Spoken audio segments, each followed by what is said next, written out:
Hello world, this is Dr. Ken speaking on February 25th. I think it's the 25th. Maybe it's the 23rd. I think it's the 23rd. It is 25 degrees and I'm here at Houghton Lake, Michigan. I've been talking about the Mackinac Bridge on this channel, but I'm here at Houghton Lake. It is a snow day at the high school where I'm working, so I'm off today. And here is our beautiful Houghton Lake. I'm trying to scan this for y'all. See, there's the shore. And here's an ice shanty beside my ear. And there's some ice shanties yonder. Can't quite get it with the laptop, but there's 9 ice shanties directly behind me, quite a distance, with ice fishermen in them. And I really like this snow a lot. It's really spongy. Anyway, you can't get the texture. It's spongy, it's fun to walk on. It's not really cold. 25 degrees is pretty normal for winter. And it's nice because it's cold enough it's not turning into slushy and rain. I hate it when it's above 32 degrees in the winter. And so I always start with something Jewish. And there's a story of the wise men of Houghton. And Houghton is a place in Eastern Europe. This is a Yiddish story. And the wise men of Houghton are these men that we tell stories about them to our children, Jewish children. The wise men of Houghton, they had a particularly cold winter one year, and so they just came up with a bright idea. So there are 3 wise men of Houghton, and one of the wise men said, "Oh, maybe we need to find a way to keep the cold out, eh? We need to keep he didn't have a Michigan accent, but he had a Yiddish. He spoke speaking Yiddish. We have to find a way to keep the cold out." And so they thought, they had meetings about it because they were the wise men of Houghton, very wise.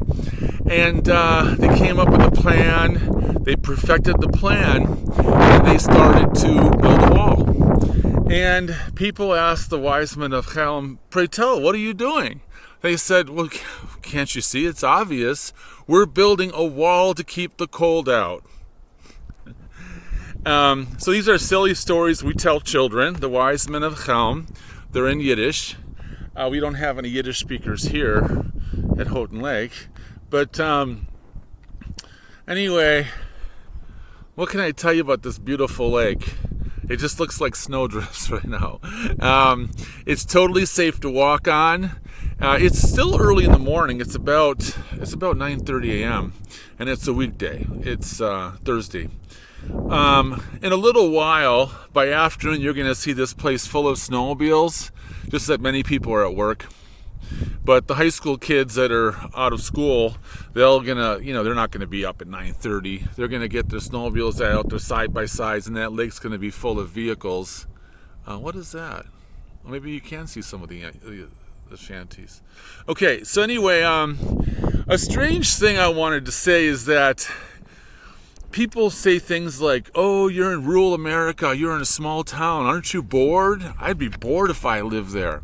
And as a matter of fact, I was talking to my brother on the phone last night, and he said, "I don't know what I would do there. I think I'd be bored there." And he said it really fast in passing and went on in a stream of speech.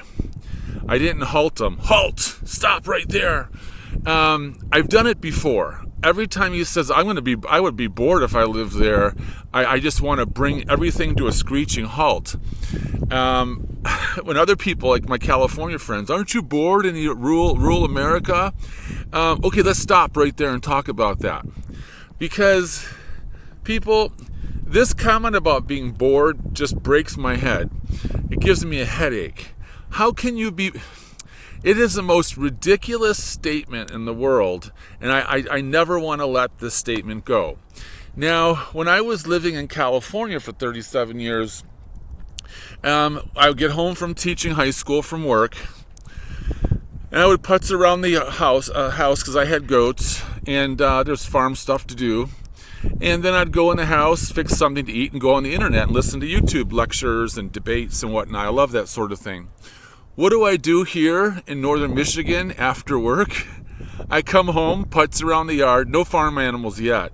I'm still waiting for my barns to be built.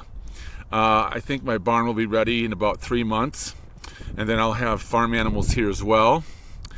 So no farm animals right now, but I prepare a little something to eat, and I go on my favorite podcasts. I make a podcast sometimes. I listen to various professors. I love intellectual stimulation. So basically, what am I doing here in northern Michigan after school, Monday through Friday, or Monday through Thursday? I am doing the exact same thing I was doing in California, in a big populated area. What if you're a sports enthusiast and you like to watch basketball games and football games? They have that here in rural America too. Matter of fact, the Spectrum I have at my house that I'll use, through which I'll upload this particular podcast, is faster and better than I had in California. So people love football around here. They're always gathering in houses to watch football games. So sports are not going to change. So how would you be bored up north? I don't get it. You want to go to a pub or a bar? They got pubs and bars up here. You want to go to grocery stores and shop, and they got shopping here. What don't they have in up north Michigan? We have to ask the wise men of Houghton. What do they not have here? Well, they don't have an opera house. They don't have an opera. They don't have a symphony orchestra. They don't have plays. I mean, the high school has an orchestra. The high school has plays. The high school has all of that. But high schools are ubiquitous. But if you want to get to and watch an opera, you have to go to Detroit. That's going to be a 2.5-hour drive from here.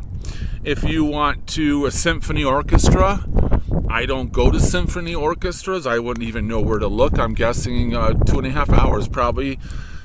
Grand Rapids, Ann Arbor. Ann Arbor, I'm sure, has a symphony orchestra. Come to think of it, that's where U of M is. What if you want to watch professional football? You want to watch the Detroit Lions, who lose more than they win. Okay, you go down to Detroit. That's a 2.5-hour drive. What if you want to watch university football? Well, you can go to Ann Arbor and go to the Big House.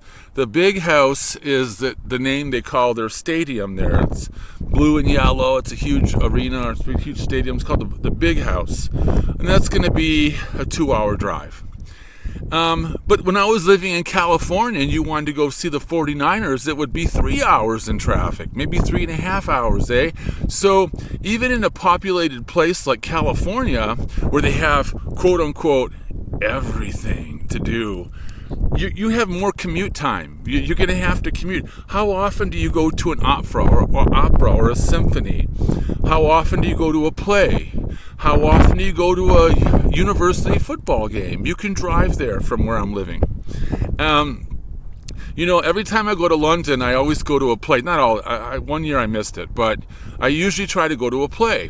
It's just something I do in London. And when I'm chatting with people intermission, I don't meet Americans that are tourists there in London. I meet French and Spanish and other English folks. There's occasionally a school group there from America. But generally speaking, most Americans have never darkened the door of an opera. They've never passed through the door of an opera house or a symphony or even a play, other than a high school play. So, I mean, if someone says, why would I go up north? I'd be bored. Well, if you want an opera house or a symphony out a few miles from your front door, don't move here, okay? But how often do you go to one? When I ask the Londoners how often they come to the play, they'll say, once a year. Even in London, they're not in London. I guess that the same thing is probably true in New York City. People in London don't go to the play every weekend. Now, there's a lot of extra things here. There's a lot of outdoor stuff here in northern Michigan you cannot do in cities. I mean, the list is so long, it's ridiculous. This is an outdoors paradise. It really is. With the side-by-sides, the snowmobiles, the kayaking, the hiking, horseback riding. I mean, we have everything that you don't have in a big city. And so when these people, I'm going to call them wise men of Houghton, who make comments to me, well, I think I'd be bored there. What exactly are you doing with your life where you're living now? If you're living in California or Phoenix, Arizona, or name the big city. Do you have a group you meet to play cards? There's card groups here in northern Michigan. I'm part of a group. We have a monthly game night. We do like board games and stuff. Some people have card games. They're going to teach me how to play euchre. Since I don't know how to play euchre, and I should have a Michigander, at least I was born here. I should know how to play euchre. I don't. So when my brother brings it up, I'm going to say, look, stop right there. When you say I'd be bored there, what exactly are you doing every day of your life? Let's go through a list, because I think it's right here. I mean, I keep going to festivals. In the summer, I went. It seemed like every bloody weekend there was a festival somewhere, all within a half an hour from where I live. Sometimes 1 hour drive, a beautiful, pleasant drive in the country. Michiganders make up festivals they just invent festivals out of nowhere. I was in the UP one weekend at St. Ignace in the fall, and they had a semi-truck festival. I'm like, semi-truck? Who cares about semi-trucks? Well, it was an excuse to bring the whole town together. Outsiders came to eat and walk around and be by the water and look across the water at Mackinac Island. Michiganders are making up festivals left, right, and center because we like to be outside and we like to socialize. I never went to this many festivals living in California. Half of my family is in Arizona. I mean, they're not telling me about festivals they're going to in the desert with all the cacti and 115 degrees, they can hardly breathe. They're not going to festivals. At least they're not telling me they're going to festivals. I mean, what kind of festival are you having in the desert, right? So when you come across people, if you're a Michigander and you're watching this podcast, and people say, well, I don't know, I'd be bored. What would I do? Listen, wise men of Chelm, you have to halt that conversation. You have to stop it and say, let's have a conversation about that. What do you do in your big city? Give me a list of the things you do on a daily basis, and a weekly basis, and a monthly basis. Let's see if we have it here. Because this comment that you're bored in rural areas is nothing more than an ignorant comment. It doesn't bear scrutiny, eh? What else can I say about that? Is I hear it all the time. Even some people who live here say it. So I was at a coffee shop called Kiss Me Coffee, and one of the gals there who works there, she looks like she's 19 or 20. She's never been anywhere. She's never traveled anywhere. She's never been out of Michigan. And I was listening to her say, oh, this place sucks. Michigan sucks. You know, I'm thinking like, wow, people leave for decades and come back to this place because we love it so much. And she keeps saying it sucks. So I got talking to her. Turns out she had never been anywhere. She's never really left the area. She's been to some adjacent counties, but she's never been out of the state. She doesn't know what the world is like. She's 19 or 20. And she'll say, there's nothing to do here. And I went up to her one time and I said, what would you like to do? What is it that you would like to do that's not on offer here in northern Michigan? To which I received no response. Well, never mind. I get this from my brother too. If I stop him and I say, what do you mean bored here? What do you normally do? No, never mind. They do not want to pursue the conversation. Maybe because they feel like they're fools for saying it, but then they keep saying it over and over, right? And like I said, people even in northern Michigan say this, well, there's nothing to do here. What exactly do you want to do? Let's discuss whether it's here. Now, again, if you want to go to operas and symphony orchestras outside your front door, it's not going to be here. But we have all of the football games and basketball games a short distance from here. We have all the internet you could ever want. We have all the card games. We have all the outdoor activities you could possibly want. So I know I've been ranting about that, but I'm just so tired of these naysayers, I'd be bored. The same people that say they're would be bored are sitting in cities on the internet doing nothing at their kitchen table. So I'm gonna draw this to a close. Here's some trees. Here's my pickup.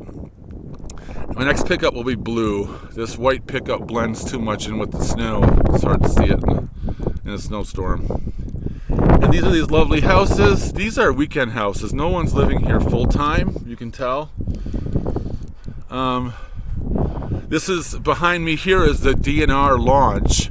I really couldn't get into it. The snow was 2 feet. I could probably slice through it in my 4-wheel drive, but I didn't. It's just easy to go to the end of the street at the access to the lake.